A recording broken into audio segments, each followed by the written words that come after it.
Hello everyone, स्वागत है आपका इकरा फिजिक्स में। आज के लेक्चर में हम एक नई वैरायटी ऑफ सवालों को डिस्कस करेंगे, जिसके अंदर हम देखेंगे कि अगर कोई ऑब्जेक्ट किसी सरफेस के साथ कांटेक्ट में है तो हम किन किन तरीकों से उसका कांटेक्ट लूज करवा सकते हैं। बेसिकली उस ऑब्जेक्ट को किन किन तरीकों से लिफ्ट कर सकते हैं उसका कांटेक्ट लूज करवा के। ओके, तो चलिए स्टार्ट करते हैं आज का खूबसूरत सा lecture with our first question. जी हाँ, सवालों से ही स्टार्ट करेंगे। कॉन्सेप्ट तो वो ही रहेगा जो हम ऑलरेडी पढ़ चुके हैं। कॉन्सेप्ट क्या है कि कोई भी ऑब्जेक्ट कांटेक्ट लूज कब करेगा, जब उस सरफेस और उस ऑब्जेक्ट के बीच में जो नॉर्मल की वैल्यू होगी वो जीरो हो जाएगी। जीरो या फिर नेगेटिव, मतलब नॉर्मल अगर पॉजिटिव है इसका मतलब कांटेक्ट में है, और अगर जीरो या नेगेटिव हो गया इसका मतलब कांटेक्ट लूज हो गया। This is the basic principle we are going to use. Okay, चलिए सबसे पहला सवाल देखते हैं क्या बोला है। Find normal and acceleration of the block. तो उसके लिए सबसे पहले हमको ये बात देखनी पड़ेगी कि इस ऑब्जेक्ट के ऊपर, इस 5 किलोग्राम के ऊपर कौन कौन से फोर्सेस लग रहे हैं। सबसे पहला जो फोर्स लग रहा है वो लग रहा है 50 Newton, which is gravitational force, जो कि इसके वेट के बराबर होगा। दूसरा फोर्स लग रहा है नॉर्मल फोर्स। अभी के लिए मैं ये बात अज्यूम कर रहा हूं कि ये ऑब्जेक्ट कहीं मूव नहीं कर रहा है, ये ऑब्जेक्ट कहीं मूव नहीं कर रहा है, ये अज्यूम कर रहा हूं।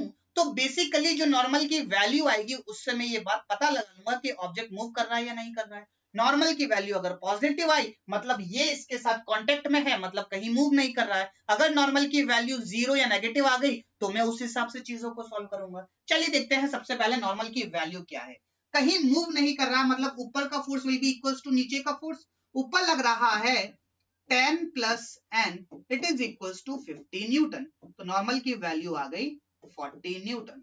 नॉर्मल की वैल्यू पॉजिटिव आई, इसका मतलब सरफेस और ब्लॉक के बीच में क्या है, कांटेक्ट अभी भी है, मतलब ये कहीं लूज नहीं कर रहा है, मतलब कोई कांटेक्ट लूज नहीं हो रहा है और ये रेस्ट पे रहेगा, और रेस्ट पे रहेगा तो एक्सेलरेशन की वैल्यू कितनी आ जाएगी, जीरो।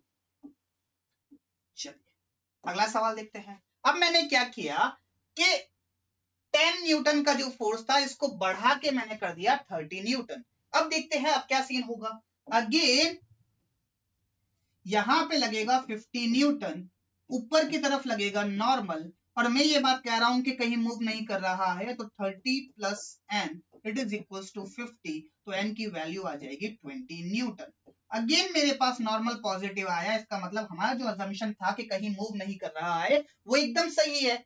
एकदम सही है क्यों? क्योंकि नॉर्मल की वैल्यू पॉजिटिव आई, पॉजिटिव आई मतलब कांटेक्ट अभी भी है, कांटेक्ट अभी भी है मतलब कहीं मूव नहीं कर रहा है। चलिए अब मैंने क्या किया कि इस एक्सटर्नल फोर्स की वैल्यू बढ़ा के कर दी 50 न्यूटन।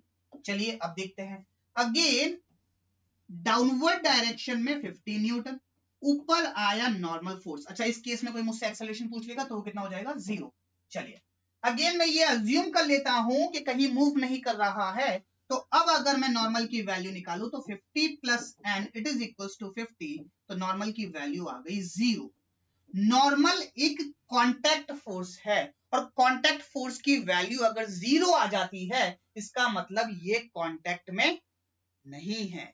ये सिर्फ आपको ऐसा नजर आ रहा है कि कांटेक्ट में है, लेकिन ये कांटेक्ट में नहीं है, मतलब इनके बीच में जो इंटरमोलिकुलर इंटरेक्शन हो रहा है वो जीरो है, कोई इंटरमोलिकुलर इंटरेक्शन नहीं हो रहा है, इसीलिए मेरे पास नॉर्मल की वैल्यू जीरो आई, मतलब ये कांटेक्ट में नहीं है। अब मैं ऐसा क्यों बोल रहा हूं कि कांटेक्ट में दिख रहे हैं लेकिन है नहीं।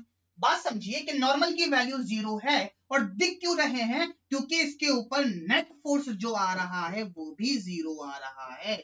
नेट फोर्स जीरो, इसका मतलब एक्सेलरेशन भी जीरो, मतलब ये सिर्फ और सिर्फ हवा में है, और हवा में है और ये भी हवा में है, जस्ट एक दूसरे के ऊपर रखे हुए नहीं है, बस एक पोजीशन पे है, और इनके बीच में इंटरमोलिकुलर इंटरेक्शन बिल्कुल जीरो है, इसीलिए नॉर्मल की वैल्यू जीरो है। तो हुआ क्या, अभी तक क्या हो रहा था कि मुझे बैलेंस करना था 50 न्यूटन को। तो अगर मैं एक्सटर्नल फोर्स 10 न्यूटन लगा रहा हूं तो 50 न्यूटन को बैलेंस करने के लिए एक्सटर्नल फोर्स 10 न्यूटन कंट्रीब्यूट कर रहा था और नॉर्मल 40 न्यूटन कंट्रीब्यूट कर रहा था। जब मैंने एक्सटर्नल फोर्स 30 न्यूटन कंट्रीब्यूट करवा दिया तो नॉर्मल ने अपना कंट्रीब्यूशन कम कर दिया, विच इज 20 न्यूटन।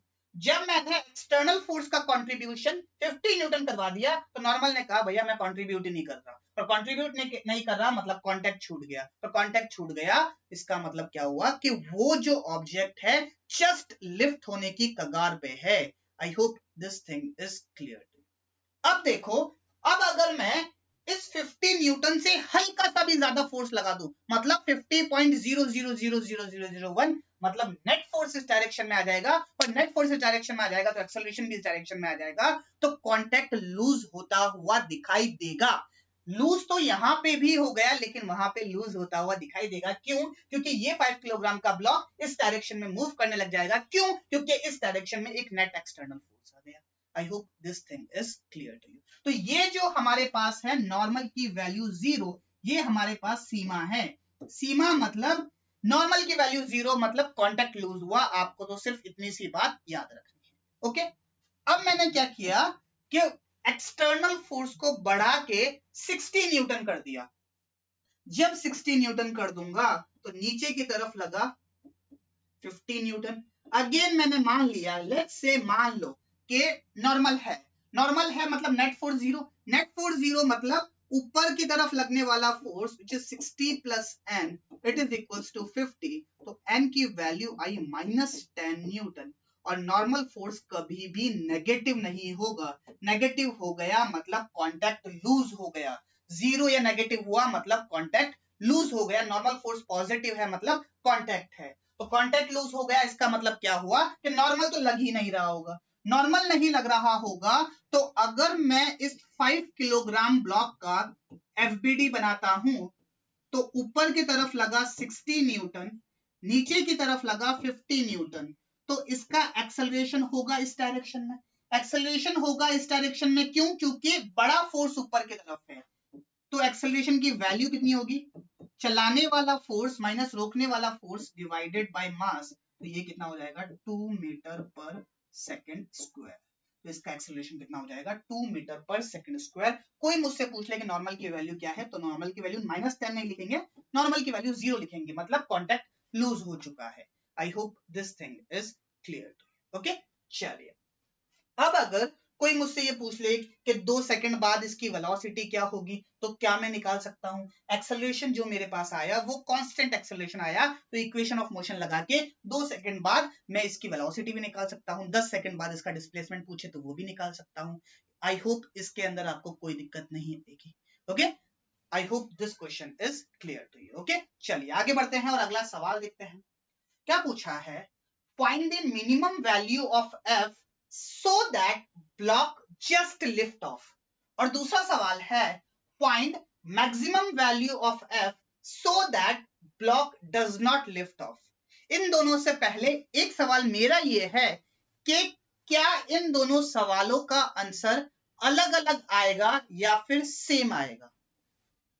इन दोनों सवालों का आंसर अलग अलग आएगा या सेम आएगा? पहले ये बात बताइए, सोचिए इसके बारे में। 1 2 3। चलिए मैं बताता हूं, वीडियो को पॉज करके अच्छे से सोचिएगा, फिर इस पे आइएगा जो मैं बताने जा रहा हूं। चलिए देखते हैं।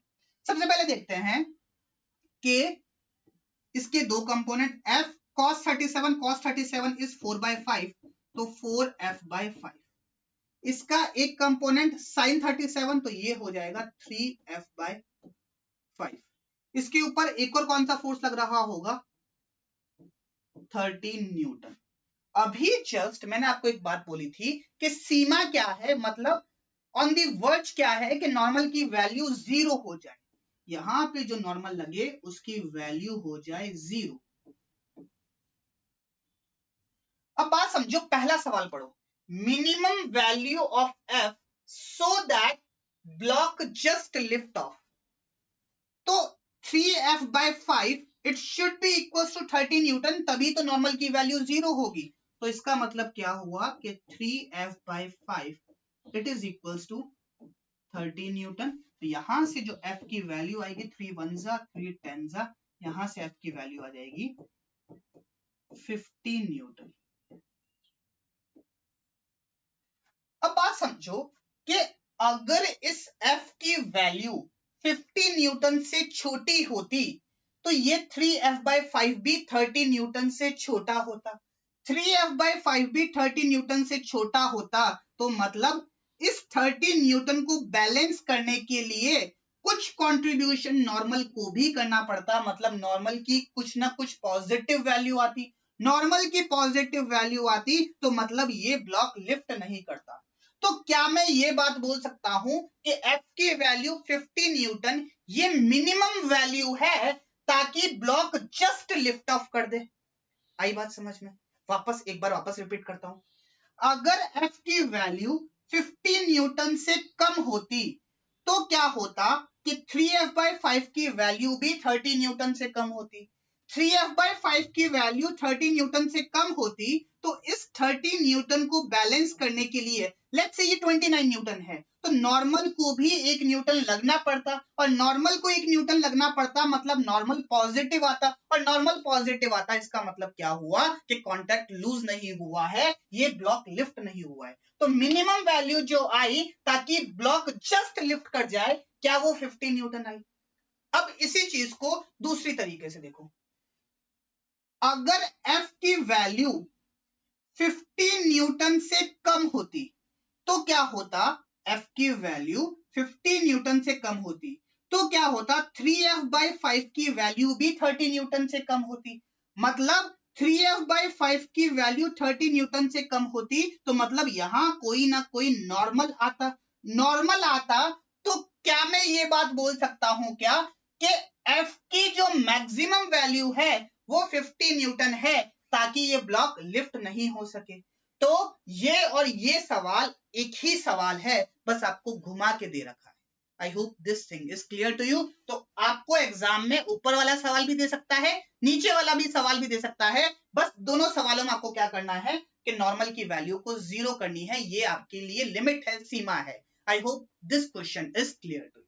तो F की वैल्यू क्या आई? 50 न्यूटन। तो इन दोनों का आंसर क्या हो जाएगा? 50 न्यूटन। चलिए इसी का अगला सवाल क्या है? Find the acceleration of the block when block just lift off. तो ब्लॉक जस्ट लिफ्ट ऑफ हुआ तो इस ब्लॉक का एक्सेलरेशन क्या होगा, मुझसे ये सवाल में पूछा है। तो चलिए इसका एफबीडी बनाते हैं जब ये लिफ्ट ऑफ हो रहा है। तो ऊपर की तरफ लगेगा, लिफ्ट ऑफ के टाइम F की वैल्यू कितनी होगी? 50 न्यूटन। तो ऊपर की तरफ लगेगा 30 न्यूटन, इस तरफ लगेगा 40 न्यूटन, और डाउनवर्ड डायरेक्शन में लगेगा इसका gravitational force which is 30 Newton. और कोई फोर्स लग रहा है क्या? और कोई फोर्स नहीं लग रहा, जस्ट लिफ्ट ऑफ, मतलब नॉर्मल की वैल्यू कितनी हो गई? 0। अब बात समझो कि ऊपर 30 नीचे 30, तो ये तो एक दूसरे को कैंसिल कर देंगे। इसका मास है 3 किलोग्राम, हमारे पास जो नेट फोर्स आया वो इस डायरेक्शन में आया, तो क्या मैं ये बात बोल सकता हूं कि जो एक्सेलरेशन आएगा वो भी इसी डायरेक्शन में आएगा? तो इस डायरेक्शन में एक्सेलरेशन ax ये कितना होगा? नेट फोर्स कितना है? 40 डिवाइडेड बाय इसका मास विच इज 3, तो 40/3 मीटर पर second square. I hope this question is clear. Okay, चलिए आगे बढ़ते हैं और अगला सवाल देखते हैं। अब मैंने क्या किया कि एक 5 किलोग्राम का ब्लॉक लिया और इसके ऊपर at an angle of 45 degree एक वेरिएबल फोर्स लगाया। वेरिएबल फोर्स का मतलब क्या हुआ कि ये फोर्स टाइम के ऊपर डिपेंड कर रहा है। ये t क्या है? ये t हमारे पास है टाइम। एक वेरिएबल फोर्स लगाया, t इक्वल्स टू 0 मतलब 0 सेकंड पे इसके ऊपर फोर्स लगा 0, t इक्वल्स टू 1 सेकंड पे लगा 10√2, t इक्वल्स टू 2 सेकंड पे लगा 20√2। इस तरीके से जैसे जैसे वक्त बढ़ता जा रहा है वैसे वैसे फोर्स की वैल्यू भी चेंज होती जा रही है। I hope this thing is clear. अब मुझसे सवाल में क्या पूछा है कि किस टाइम पे ब्लॉक जस्ट लिफ्ट ऑफ होगा। जस्ट लिफ्ट ऑफ का मतलब क्या हुआ कि नॉर्मल की वैल्यू कितनी हो जाएगी? 0। चलिए अब इसका एफबीडी बनाते हैं। सबसे पहले डाउनवर्ड डायरेक्शन में लगा 50 न्यूटन, ऊपर नॉर्मल की वैल्यू कितनी हो गई? 0। अब 10√2t है तो इसका ये कंपोनेंट हो जाएगा 10t और ऊपर की तरफ एक कंपोनेंट हो जाएगा 10t। नॉर्मल 0 इसका मतलब क्या हुआ कि जस्ट लिफ्ट ऑफ के केस में क्या होगा कि 10t की वैल्यू हो जाएगी 50, तो t की वैल्यू हो जाएगी 5 सेकेंड। टी की वैल्यू 5 सेकेंड हुई। इसका क्या मतलब हुआ कि ये फोर्स लगता रहेगा लगता रहेगा लगता रहेगा। जब टी की वैल्यू 5 सेकेंड होगी तब वो कंडीशन आएगी कि ये ब्लॉक जस्ट लिफ्ट ऑफ हो जाए। और ऐसा क्यों हुआ कि फॉर एग्जांपल टी की वैल्यू 1 सेकेंड, तो ऊपर लगा 10, तो 50 न्यूटन को बैलेंस करने के लिए 10 कंट्रीब्यूट किया एक्सटर्नल फोर्स ने और नॉर्मल होगा 40 न्यूटन। इसी तरीके से टाइम बढ़ता जाएगा और ऊपर लगने वाला फोर्स बढ़ता जाएगा। जब टाइम की वैल्यू हो जाएगी 5 सेकेंड तो ऊपर लगने वाला force will be equals to नीचे लगने वाला फोर्स और नॉर्मल की वैल्यू हो जाएगी। तो ये वो कंडीशन है जब ब्लॉक जस्ट लिफ्ट ऑफ होगा और t इक्वल्स टू 5 सेकेंड पे ये ब्लॉक जस्ट लिफ्ट ऑफ होगा। आई hope this thing is clear. अभी सवाल और है, बहुत सारे सवाल है इसके अंदर, मल्टीपल पार्ट्स है। अब बात समझो कि t इक्वल्स टू 5 सेकेंड मतलब 0 से लेके 5 सेकेंड तक क्या हो रहा होगा, इसको समझने की कोशिश करते हैं। 0 से लेके 5 सेकेंड तक ये ब्लॉक वर्टिकल डायरेक्शन में तो कहीं मूव नहीं कर रहा। क्यों? क्योंकि 0 से लेके 5 सेकेंड तक नॉर्मल की वैल्यू पॉजिटिव है, 5 सेकेंड पे जाके नॉर्मल की वैल्यू 0 है। लेकिन 0 से लेके 5 सेकेंड तक इस ब्लॉक के ऊपर इस डायरेक्शन में एक फोर्स लग रहा है जिसकी वैल्यू है 10t। तो मतलब क्या हुआ कि 0 से लेके 5 सेकेंड तक भले ही ये ब्लॉक वर्टिकल डायरेक्शन में कहीं मूव नहीं कर रहा लेकिन हॉरिजॉन्टल डायरेक्शन में मूव कर रहा है। तो t इक्वल्स टू 5 सेकेंड पे मैं ये बात बोल सकता हूं कि ये ब्लॉक कहीं यहां हो सकता है। t इक्वल्स टू 5 सेकेंड पे इसका मास कितना है? 5 किलोग्राम। अब भी इसके ऊपर इस डायरेक्शन में 10t तो लग ही रहा है और वर्टिकल डायरेक्शन में भी 10t लग रहा है और डाउनवर्ड डायरेक्शन में 15 न्यूटन का फोर्स लग रहा है। अब क्या हुआ, जैसे ही हल्का सा टाइम बढ़ा मतलब 0.00001 सेकेंड भी बढ़ा तो ऊपर वाला फोर्स बढ़ गया। ऊपर वाला फोर्स बढ़ गया मतलब नेट फोर्स ऊपर की डायरेक्शन में आ गया। अगर मैं सिर्फ वर्टिकल डायरेक्शन की बात कर रहा हूं, नेट फोर्स ऊपर की डायरेक्शन में आ गया मतलब अब इस ब्लॉक के पास हॉरिजॉन्टल एक्सेलरेशन तो होगा ही, साथ साथ वर्टिकल एक्सेलरेशन भी होगा। इसका मतलब कि ये ब्लॉक आगे भी जाएगा और ये ब्लॉक ऊपर भी जाएगा, मतलब ये ब्लॉक कहीं ना कहीं इस तरीके से मूव कर रहा होगा। आई hope this thing is clear. Okay, चलिए अगले सवाल पे आते हैं। हमारा अगला सवाल क्या है इसका? Find the acceleration of the block when block just lift off. तो जस्ट लिफ्ट ऑफ वाली कंडीशन क्या है? ये वाली कंडीशन है जस्ट लिफ्ट ऑफ वाली।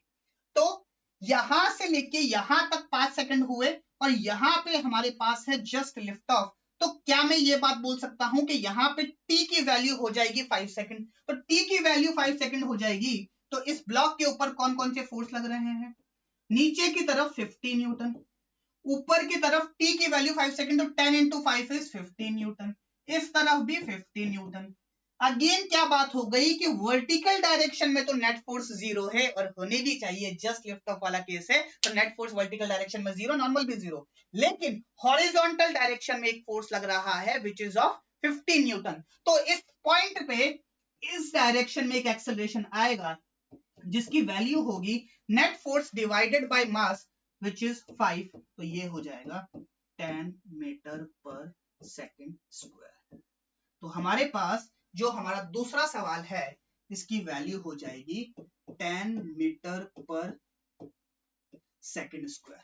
आई hope this question is clear. चलिए इसी सवाल का नेक्स्ट पार्ट देखते हैं। नेक्स्ट पार्ट क्या है? Velocity of the block when it just lift off. तो बात समझो कि ये है हमारे पास t इक्वल्स टू 5 सेकेंड की कंडीशन। यहां से लेके यहां तक 5 सेकेंड बीत चुके हैं। यहां से लेके यहां तक हमारे पास फोर्स कांस्टेंट नहीं है। फोर्स कांस्टेंट नहीं है तो मैं ये बात बोल सकता हूं कि यहां से लेके यहां तक जो एक्सेलरेशन आएगा वो भी कांस्टेंट नहीं रहेगा। एक्सेलरेशन कांस्टेंट नहीं रहेगा इसका मतलब हम यहां से लेके यहां तक इसके अंदर इक्वेशन ऑफ मोशन नहीं लगा सकते। एक और बात जो यहाँ पे रह गई थी वो ये थी कि यहाँ पे ये रेस्ट पे था, ये जो कोऑर्डिनेट हमने माने ये 0,0 और ये t इक्वल टू 0 की कंडीशन है। चलिए अब बात समझो कि मैंने क्या बोला कि यहां से लेके यहां तक इसके ऊपर इस डायरेक्शन में फोर्स लग रहा है 10 into t। ये फोर्स टाइम के ऊपर डिपेंड है, कांस्टेंट नहीं है। टाइम के ऊपर डिपेंड है तो हम यहां से लेके यहां तक वेलोसिटी निकालने के लिए इक्वेशन ऑफ मोशन नहीं लगा सकते। इक्वेशन ऑफ मोशन नहीं लगा सकते तो क्या हुआ, हमको बेसिक चीजें तो पता है कि acceleration is dv by dt और velocity is displacement ds by dt, तो ये सारी चीजें तो हमको पता है, वो तो लगा सकते हैं, वो तो ऑलवेज एप्लीकेबल है। चलिए देखते हैं। अब ये बात समझो कि यहां से लेके यहां तक इस डायरेक्शन में जो फोर्स लगा वो लगा 10t, तो क्या मैं एक्सेलरेशन निकाल सकता हूं? एक्सेलरेशन फोर्स क्या होता है, मास इनटू एक्सेलरेशन। फोर्स क्या होता है, मास इनटू एक्सेलरेशन। और अगर मुझे एक्सेलरेशन निकालना है तो फोर्स को मास से डिवाइड कर दो। फोर्स कितना है 10t डिवाइडेड बाय मास, तो क्या acceleration as a function of time आ गया विच इज 2t, और वो कौन सा है, x डायरेक्शन में। तो बेसिक फंडा जो निकल के आया वो ये निकल के आया कि acceleration in x direction as a function of time, ये निकल के आया 2t। I hope this thing is clear to you. और ये t इक्वल्स टू 0 से लेके t इक्वल्स टू 5 सेकंड तक लग रहा है। मुझे क्या बताना है कि इस पॉइंट पे वेलोसिटी क्या होगी। y डायरेक्शन में तो कोई वेलोसिटी नहीं होगी क्योंकि y डायरेक्शन में यहां से लेके यहां तक कोई मोशन नहीं हुआ है, सिर्फ हॉरिजॉन्टल डायरेक्शन में हुआ है। हॉरिजॉन्टल डायरेक्शन में मेरे पास एक्सेलरेशन है 2t, तो क्या मैं इसको dvx डिवाइडेड बाय dt लिख सकता हूं, it is equals to 2t। तो ये क्या हो गया, dvx divided by dvx it is equals to 2t into dt। अब बात समझो, जब t की वैल्यू 0 थी तो क्या मेरे पास वेलोसिटी भी 0 थी। जब t की वैल्यू हो गई 5 सेकेंड तो क्या मैं ये बात बोल सकता हूं कि t की वैल्यू 5 सेकेंड पे मुझे वेलोसिटी निकालनी है x डायरेक्शन में, तो dvx का जो इंटीग्रेशन होगा वो vx होगा, तो इंटीग्रेशन करने पे ये vx आ जाएगा, यहाँ पे vx, इसका इंटीग्रेशन हो जाएगा t स्क्वायर बाय 2, ये हो जाएगा, और ये 2, तो 0 से लेके 5 तक, तो vx की वैल्यू कितनी आ जाएगी, vx की वैल्यू आ जाएगी, ये 2 से 2 गया, t स्क्वायर इज 5 का स्क्वायर विच इज 25 मीटर पर सेकेंड। तो जब ये ब्लॉक जस्ट लिफ्ट ऑफ हो रहा होगा, इसके पास इस डायरेक्शन में वेलोसिटी होगी 25 मीटर पर second. I hope this thing is clear. चलिए अगला सवाल देखते हैं। अगला सवाल क्या है हमारे पास, ये तो अभी देख लिया, इसका आंसर कितना आया 25 मीटर पर सेकेंड, इसका आंसर आया 25 मीटर पर सेकेंड। अगला सवाल है displacement of the block when it just lift off. तो displacement of the block just lift off मतलब यहां से लेके यहां तक ये कितना चला, मुझे वो चीज देखनी है। मेरे पास आया v as a function of time which is 2t square divided by 2 which is t square, तो vx मेरे पास आया t स्क्वायर, vx मेरे पास आया t स्क्वायर।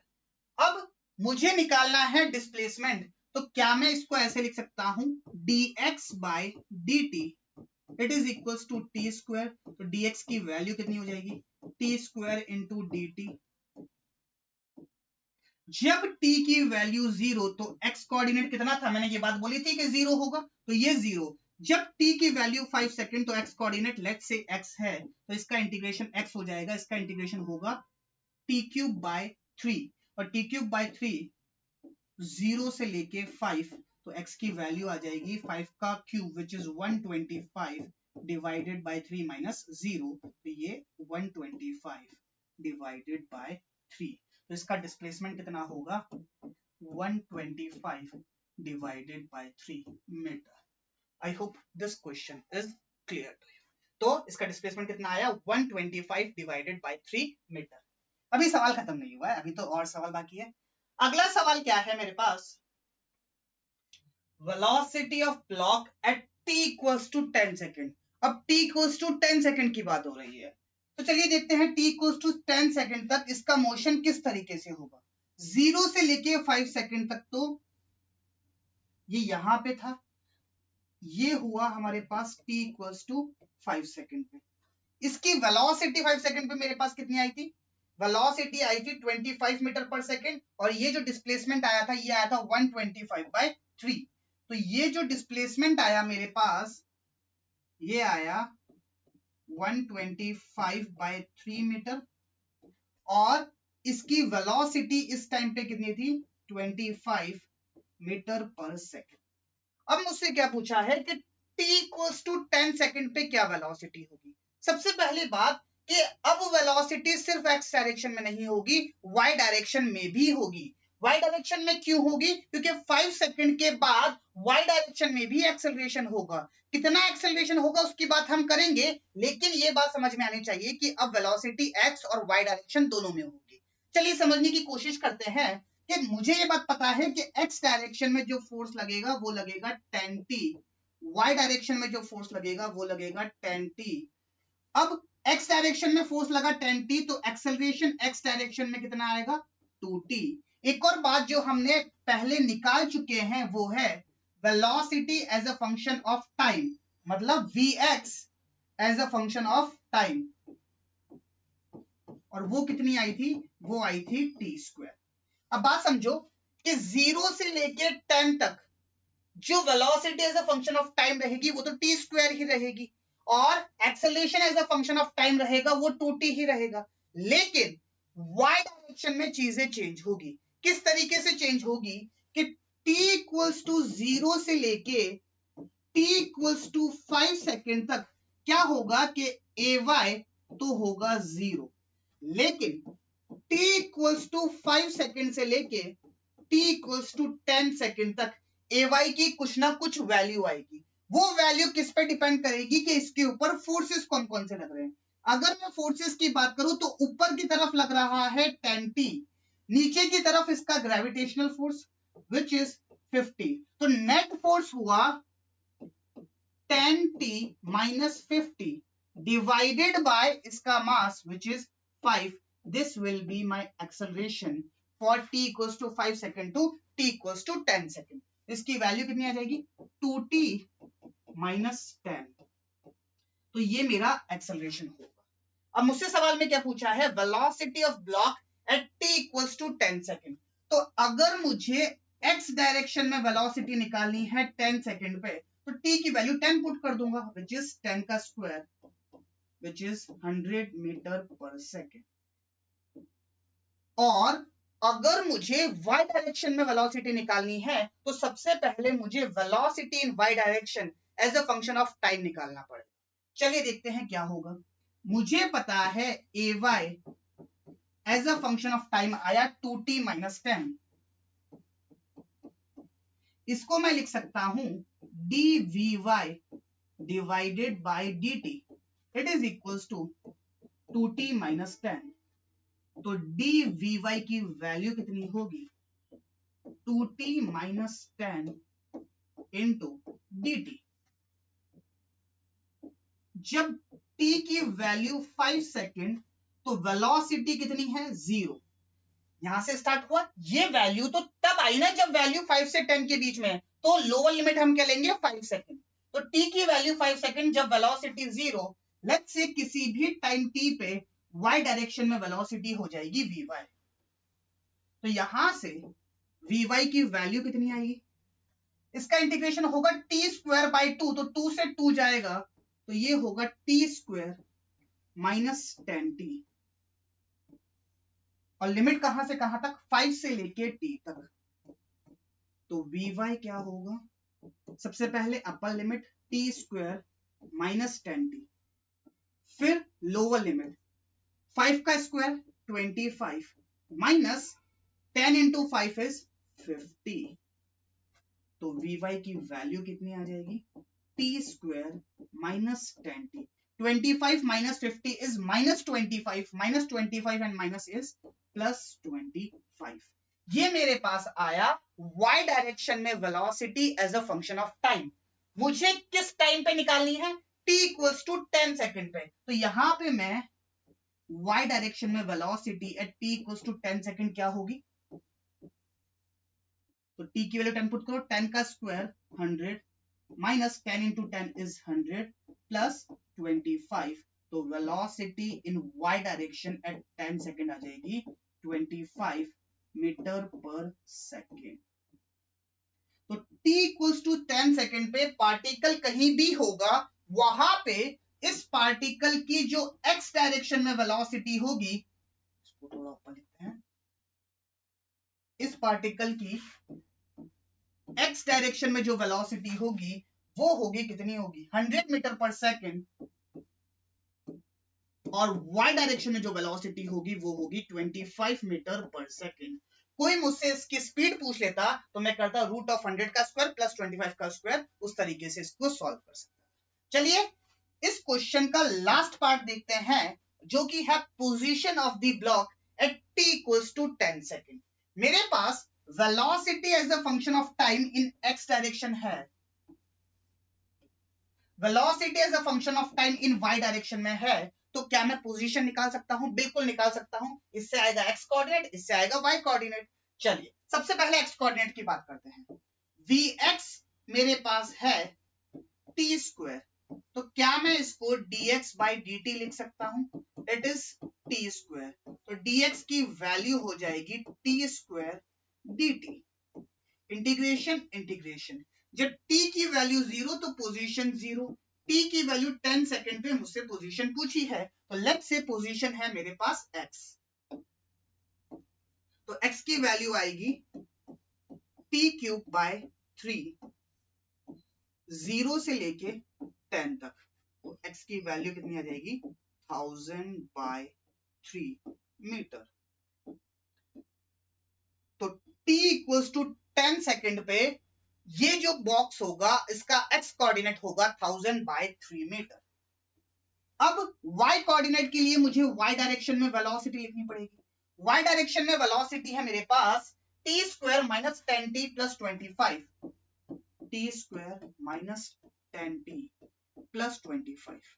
इसको मैं dy बाई dt लिखूंगा तो dt इधर चला जाएगा, t square minus 10t plus 25 into dt। Integration integration, जब t की वैल्यू 5 सेकेंड तो y की वैल्यू 0, t की वैल्यू 10 सेकेंड पे लेट्स से y की वैल्यू है y, तो ये हो जाएगा y। सबसे पहले integration t cube by 3 minus 10 t square by 2 plus 25t, 10 ये से जाएगा तो इसको डायरेक्ट 5t स्क्वायर लिख दूं, एक स्टेप कम होगा, ये हो जाएगा माइनस 5t स्क्वायर। कहां से कहां तक? 5 से लेके 10 तक, तो y की वैल्यू आएगी, सबसे पहले 10 पुट करो, ये आएगा 1000 बाय 3 माइनस 10 का square 100, 100 into 5 is 500 plus 25 into 10 is 250। This is my upper limit, minus lower limit में पुट करूंगा तो 5 यहां पे आएगा, 5 का क्यूब 125 बाय 3 माइनस 5 का square which is 25 into 5 is 125 plus 25 into 5 is 125, तो ये माइनस 125 प्लस 125 गया, तो y की जो वैल्यू आई वो आई 1000 बाय 3 माइनस 125 बाय 3, ये हुआ 875 बाय 3, ये तो हो गया माइनस 500 प्लस 250, ये हो जाएगा माइनस 250, 250 इंटू 3 हो जाएगा 750 एंड 750 850 125, तो y की वैल्यू आ जाएगी 125 बाय 3 मीटर। तो t इक्वल्स टू 10 सेकेंड पे जो कोऑर्डिनेट्स होंगे वो होंगे 1000 बाय 3 कॉमा 125 बाय 3 मीटर।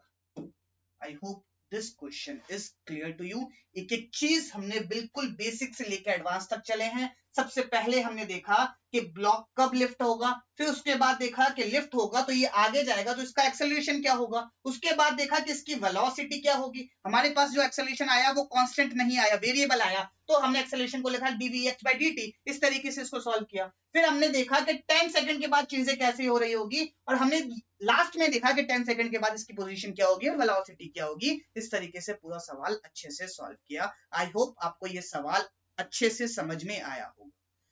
ऐसा ही हमारे पास एक सवाल और है।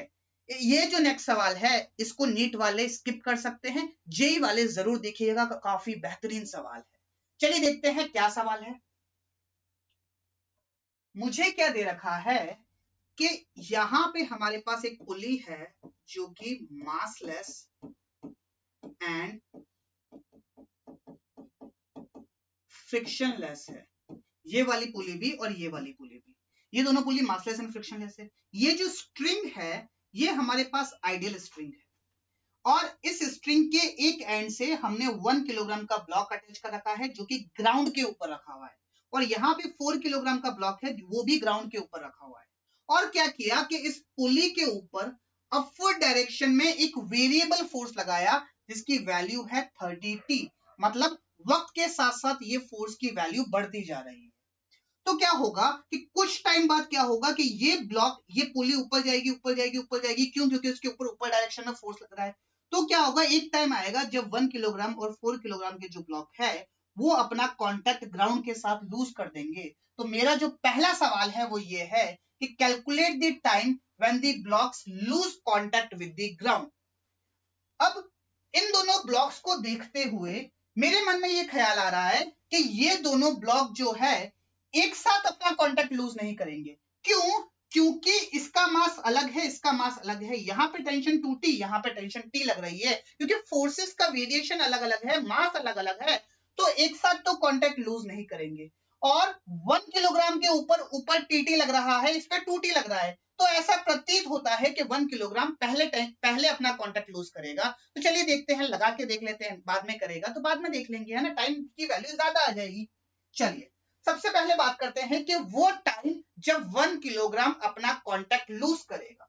तो सबसे पहले हम बात कर रहे हैं 1 किलोग्राम की। तो इस टाइम पे क्या हो रहा होगा, नीचे की तरफ इसके ऊपर लग रहा है 10 न्यूटन का फोर्स, ऊपर की तरफ टेंशन टी, और इसके ऊपर जो नॉर्मल की वैल्यू होगी वो 0 होगी। उस टाइम पे जब कांटेक्ट लूज होता है तब नॉर्मल की वैल्यू कितनी हो जाती है? 0।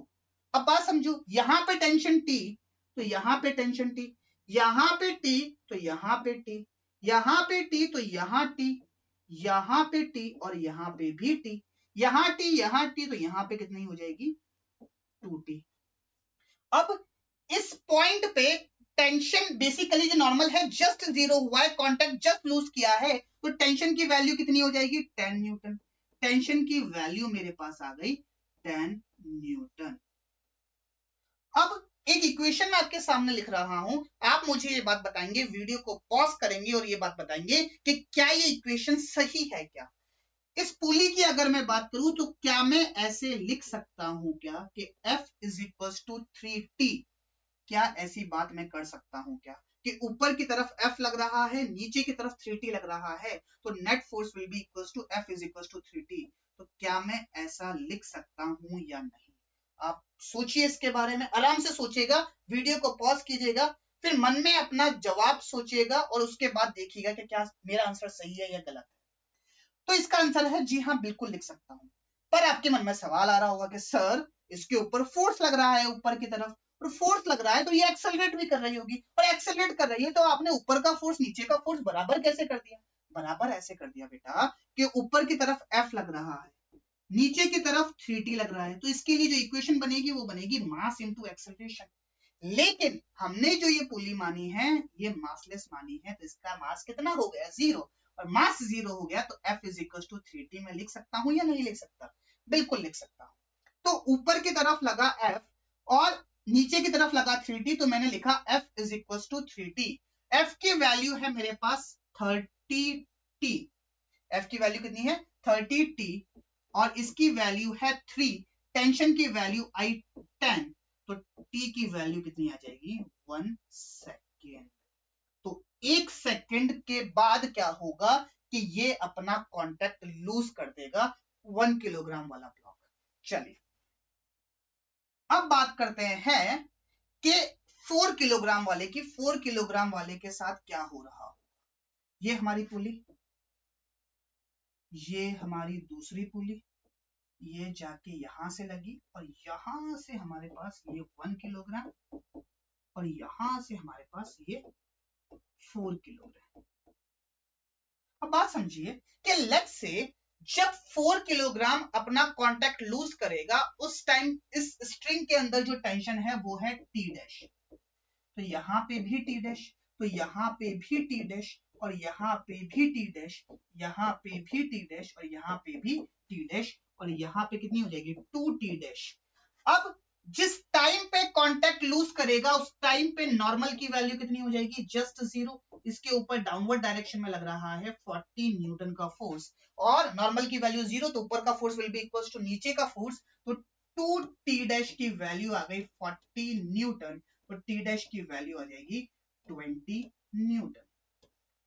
T डैश की वैल्यू आई 20 न्यूटन। इसके ऊपर एक फोर्स लग रहा है 30 इंटू T, तो F is equal to 3T dash और F की वैल्यू है 30T और T डैश की वैल्यू है 20, तो T की वैल्यू आ जाएगी 60/30 विच इज 2 सेकेंड। मतलब क्या हुआ कि 2 सेकंड के बाद ये अपना कांटेक्ट लूज कर देगा। तो इसका आंसर फर्स्ट वाले का आंसर क्या हुआ कि 1 किलोग्राम लूज करेगा 1 सेकंड के बाद और 2 किलोग्राम लूज करेगा 2 सेकंड के बाद। अब बात को समझिए, इसको पूरा डिटेल में समझते हैं कि हो क्या रहा है एक्चुअल। इसके ऊपर फोर्स लगा अपवर्ड डायरेक्शन में, t इक्वल्स टू 0 से बात करें। धीरे धीरे क्या हो रहा है, इसके ऊपर फोर्स की वैल्यू बढ़ती जा रही है। इसके ऊपर फोर्स की वैल्यू बढ़ती जा रही है तो नीचे टेंशन की वैल्यू बढ़ती जा रही है।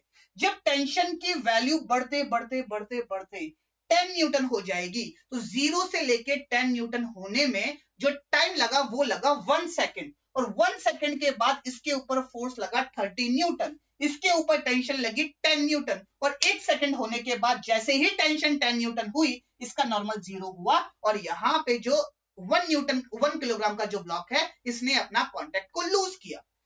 अभी भी वक्त तो अपनी रफ्तार से चलता है। जैसे जैसे टाइम बढ़ेगा 1 सेकंड के बाद ये फोर्स की वैल्यू बढ़ेगी, ये फोर्स की वैल्यू बढ़ेगी तो टेंशन की वैल्यू बढ़ेगी। जैसे ही टाइम की वैल्यू हुई 2 सेकंड, इस पे फोर्स हुआ 60 न्यूटन, यहाँ पे फोर्स हुआ 40 न्यूटन और जैसे ही 40 न्यूटन का फोर्स हुआ यहाँ पे नॉर्मल हुआ 0 और नॉर्मल हुआ 0 तो इसने अपना कांटेक्ट लूज कर दिया। तो जैसे जैसे ये फोर्स की वैल्यू चेंज हो रही है वैसे वैसे टेंशन चेंज हो रही है और जैसे जैसे टेंशन चेंज हो रही है वैसे वैसे ये ऑब्जेक्ट्स, ये जो ब्लॉक्स है अपना कांटेक्ट लूज कर रहे हैं। आई hope this thing is clear. Okay, तो एक बात हमको समझ में आई कि भैया टेंशन तो वेरिएबल है, कांस्टेंट नहीं है। टेंशन हमारे पास वेरिएबल है। अगला सवाल देखते हैं। Acceleration of 1 kilogram block when 4 kilogram loses contact with the ground. 0 से लेके 1 सेकंड तक तो ये भी यहीं पे था तो इसका एक्सेलरेशन तो 0। 1 सेकंड से 2 सेकंड के बीच ऊपर वाला फोर्स बढ़ गया तो ये ऊपर की तरफ एक्सेलरेट करेगा। तो जब 2 सेकंड का टाइम होगा तो इसका एक्सेलरेशन क्या होगा, मुझसे सवाल में ये बात पूछी है। चलिए एक बार वापस डायग्राम बनाते हैं।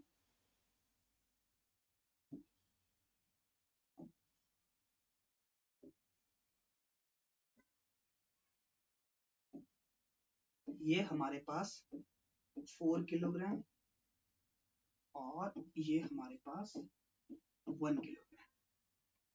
अब क्या होगा कि 1 सेकंड तक तो ये यहीं पे रहेगा। 1 सेकंड के बाद जैसे ही टाइम बढ़ा ऊपर की तरफ टेंशन बढ़ी और जैसे ही टेंशन बढ़ी तो 1 सेकंड से 2 सेकंड तक क्या होगा कि ये थोड़ा ऊपर जाएगा। ये थोड़ा ऊपर जाएगा तो मुझसे ये बात पूछी है कि t इक्वल्स टू 2 सेकंड जब हो रहा होगा तो इसका एक्सेलरेशन क्या होगा, मुझसे सवाल में ये पूछा है। अब एक्सेलरेशन निकालने के लिए सबसे पहले ये जो टेंशन t है ना ये मुझे निकालनी पड़ेगी as a function of time. चलिए देखते हैं t as a function of time हम कैसे निकालेंगे। ऊपर की तरफ लग रहा है, इसकी अगर मैं बात करूं तो ये लग रहा है 30t, नीचे की तरफ t, नीचे की तरफ t और नीचे की तरफ t। तो 30t की वैल्यू हमने बोली कि 3t के बराबर होगी, तो tension as a function of time हो गया 10t। तो ऊपर की तरफ लगा 10t, और अगर मैं 1 किलोग्राम ब्लॉक का फ्री बॉडी डायग्राम बनाऊं तो ऊपर की तरफ लग रहा है 10t और नीचे की तरफ लग रहा है 10 न्यूटन, और इसका एक्सेलरेशन है ऊपर की तरफ a। तो अगर मैं इसके लिए इक्वेशन लिखूं, इसके एक्सेलरेशन के लिए इक्वेशन लिखूं, तो क्या लिखूंगा? 10t minus 10 it is equal to a, क्योंकि मास की वैल्यू तो 1 किलोग्राम है। तो acceleration as a function of time आ गया 10t माइनस 10। अब मुझसे कब पूछा है? जब ये कांटेक्ट लूज करेगा, और कांटेक्ट लूज कब करेगा? t इक्वल्स टू 2 सेकंड पे। तो t इक्वल्स टू 2 सेकंड पे जो एक्सेलरेशन आएगा वो आएगा 10 into 2 minus 10 which is 10 metre पर सेकंड स्क्वायर। ये मेरे पास क्या आया? Acceleration at t equals to 2 second. Acceleration at t equals to 2 second. तो हमारे पास जो सेकंड क्वेश्चन है इसका आंसर आ जाएगा 10 मीटर पर सेकंड स्क्वायर। चलिए नेक्स्ट पार्ट क्या है? Velocity of 1 kilogram when 4 kilogram loses contact with the ground. अब क्या हुआ कि t इक्वल्स टू 1 सेकंड तक तो ये भी यहीं पे था, t इक्वल्स टू 1 सेकंड से लेके t इक्वल्स टू 2 सेकंड तक ये यहाँ पे कहीं पे आ गया होगा। इसका एक्सेलरेशन ऊपर की तरफ, तो वेलोसिटी के अंदर भी चेंज आया होगा। तो मेरे पास जो एक्सेलरेशन की इक्वेशन आई वो आई 10t minus 10 which is 10t minus 1। अब मुझसे पूछा है कि वेलोसिटी क्या होगी, और एक्सेलरेशन मेरे पास कांस्टेंट भी नहीं है, वेरिएबल है। तो मैं क्या करूंगा? वही मेथड जो हमने पिछले वाले सवाल में लगाया था। एक्सेलरेशन को क्या लिखूंगा? dv by dt। ये कितना हो जाएगा? 10t minus 1। तो dv की वैल्यू कितनी आ जाएगी? 10t minus 1 into dt। 10 तो इंटीग्रेशन से बाहर आ जाएगा। जब t की वैल्यू 1 सेकेंड तो वेलोसिटी 0। लेट्स से किसी भी टाइम t पे इसकी वेलोसिटी है v, तो v की वैल्यू कितनी आ जाएगी?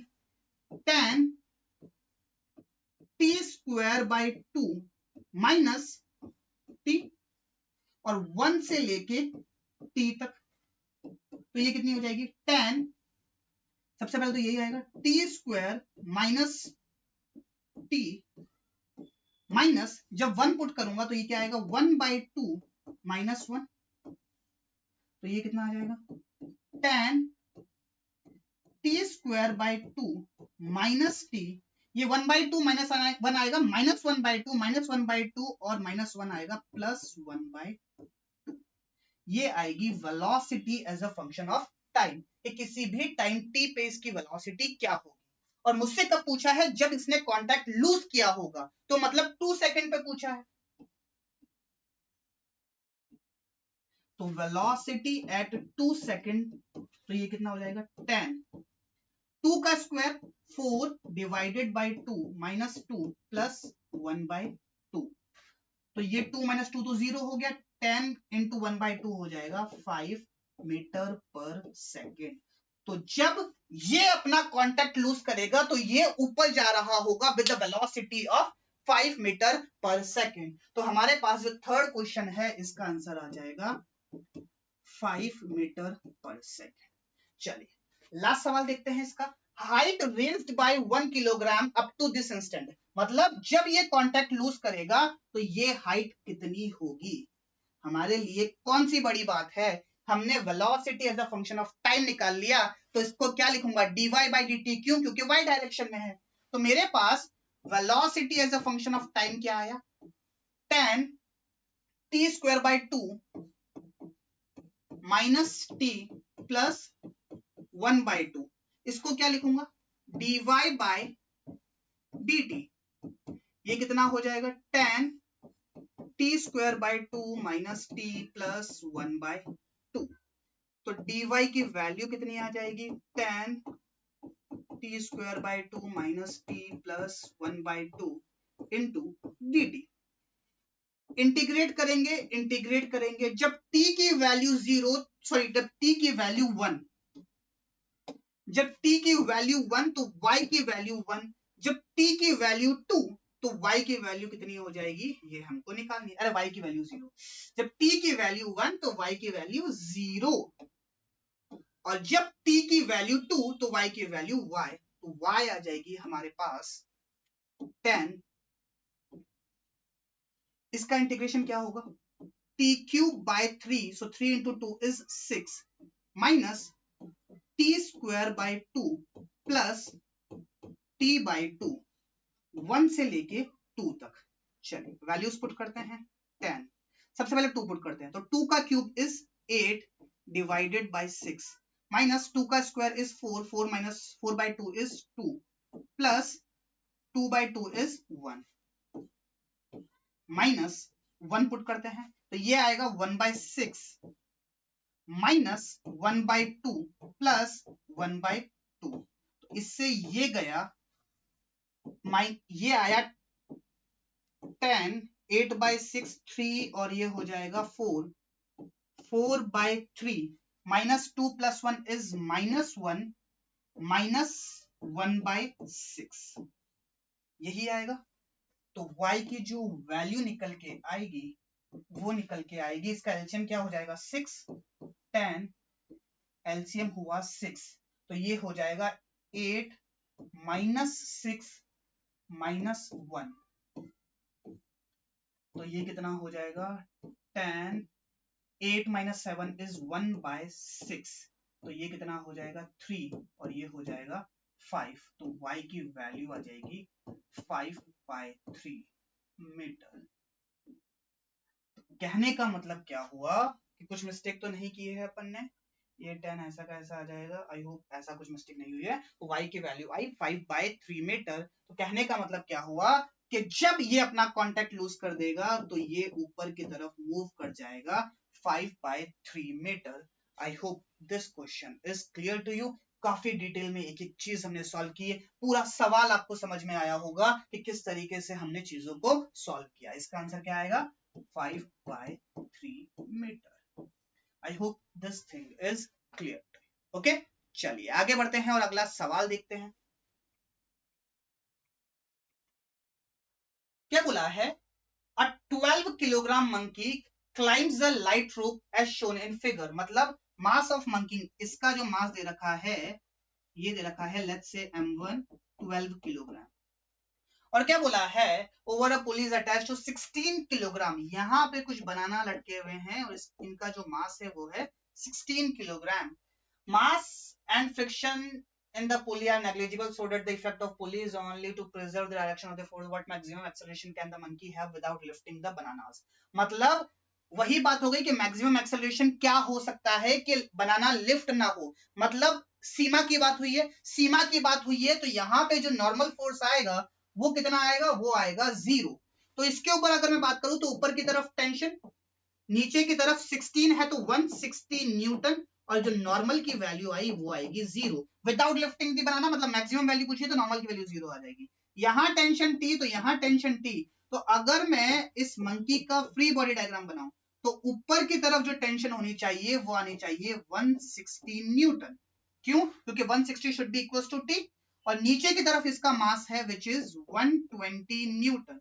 ऊपर की तरफ इसका एक्सेलरेशन लेट्स से A है, तो यही इसका मैक्सिमम एक्सेलरेशन होगा, और इस A की वैल्यू कितनी आएगी 160 माइनस 120 डिवाइडेड बाय इसका मास विच इज 12, तो ये आ जाएगी 40 बाय 12, सो 6 20 10 3, तो एक्सेलरेशन आएगा 10 बाय 3 मीटर पर सेकेंड स्क्वायर। सिंपल सा सवाल है ना। चलिए आगे बढ़ते हैं और अगला सवाल देखते हैं। लास्ट सवाल है आज का। ये लिफ्टिंग वाले पे बेस्ड नहीं, एक छोटा सा कॉन्सेप्ट आता है जिसको हम बोलते हैं maximum strength, maximum tension in the string, उसके ऊपर बेस्ड है। चलिए देखते हैं क्या बोला है। If the breaking strength of a string is 600 newton. Basically क्या दे रखा है हमको, सवाल में ही दे रखा है कि एक स्ट्रिंग है, इसका डायग्राम मैं बनाना भूल गया। यहाँ पे एक मैन है जिसका मास है मेरे पास 20 किलोग्राम और ये एक स्ट्रिंग के ऊपर है, इसके जो मैक्सिमम वैल्यू टेंशन की हो सकती है वो है 600 न्यूटन। अगर इस स्ट्रिंग के अंदर टेंशन की वैल्यू 600 न्यूटन से ज्यादा हुई तो ये स्ट्रिंग ब्रेक कर जाएगी। तो मुझसे क्या पूछा है कि ये जो मैन है ये अपवर्ड डायरेक्शन में मूव करना चाहता है विद एन एक्सेलरेशन a, तो इस एक्सेलरेशन की मैक्सिमम वैल्यू क्या हो कि ये जो स्ट्रिंग है ये ब्रेक ना करे।